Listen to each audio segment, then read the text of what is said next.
Y en Francia el ministro de Exteriores recomienda no viajar a España, tampoco a Portugal, por el número de casos en aumento, aunque también allí se enfrentan a una subida de casos provocados precisamente por la variante Delta. Son 40% ya de las nuevas infecciones en Francia. Para los que aún no han reservado sus vacaciones, evitemos tener a España y Portugal como destinos. Es un consejo de prudencia, es una recomendación en la que insistimos. Es mejor quedarse en Francia o ir a otros países, pero allí mismo tenemos una situación especialmente preocupante, sobre todo en Portugal, que afortunadamente está tomando medidas.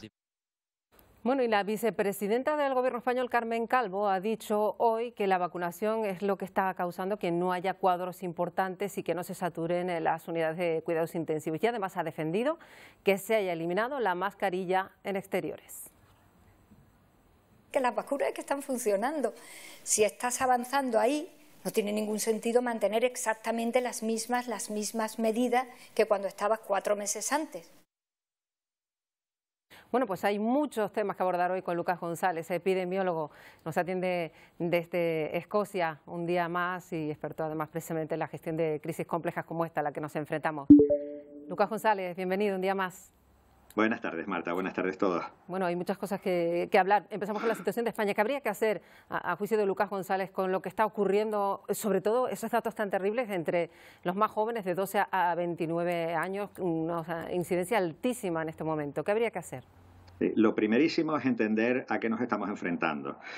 Nos estamos enfrentando a un virus que hemos conseguido controlar la mortalidad en personas mayores con la vacuna, pero no hemos conseguido controlar el COVID persistente. El COVID persistente afecta a más de 1 de cada 20 personas. Según los datos que vemos en el Reino Unido, si aplicáramos esos datos a España, estaríamos hablando de que ya hay personas con COVID persistente de más de 1 año de devolución, del orden de 280.000 personas. Estos son los cálculos si extrapolamos lo que está pasando en el Reino Unido a España. La gran pregunta es si vamos a seguir aumentando ese número de casos de enfermedad crónica en España o no.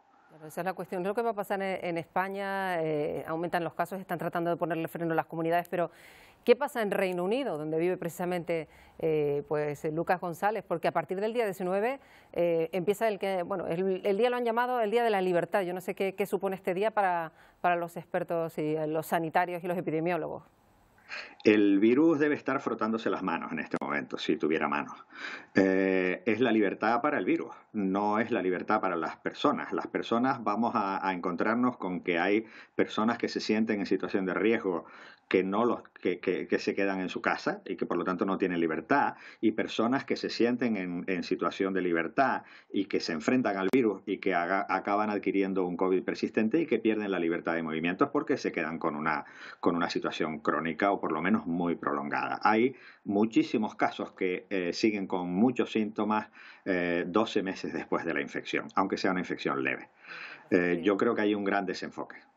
Que el Reino Unido ha optado por esa estrategia, la de poner sobre la mesa el número de fallecidos y el número de hospitalizados, y a partir de ahí deciden pues que se va a vivir con normalidad, sin distancia, sin mascarilla, y no se tiene en cuenta a lo mejor esos otros factores de los que habla Lucas González, por ejemplo ese COVID persistente que puede complicar la vida mucho a la gente, ¿no?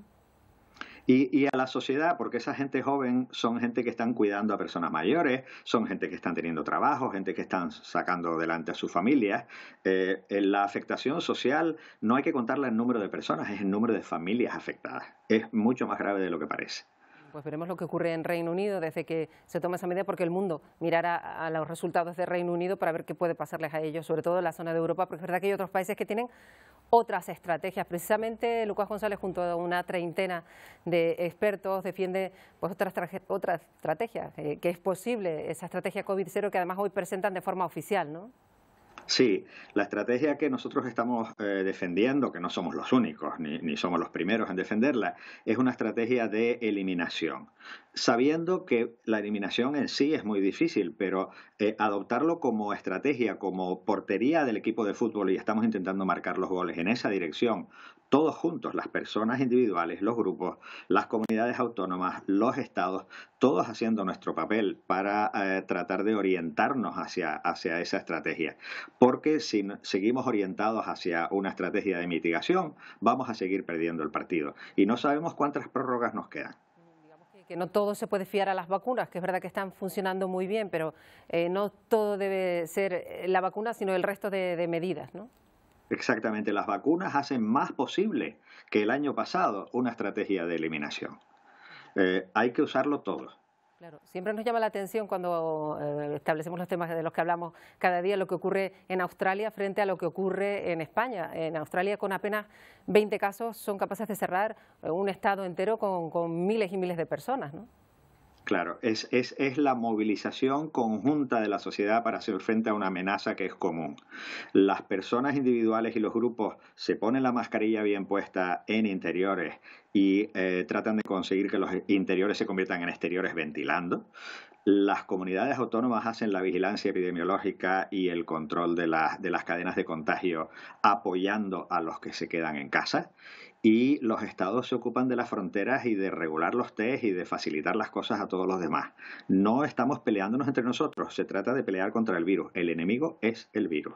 Estaremos pendientes de esa estrategia y sobre todo veremos si los gobiernos cogen el guante y establecen esas medidas que también son muy interesantes junto a esa vacunación que sí que parece por lo menos que va bien. Lucas González, un placer como siempre. Muchísimas gracias.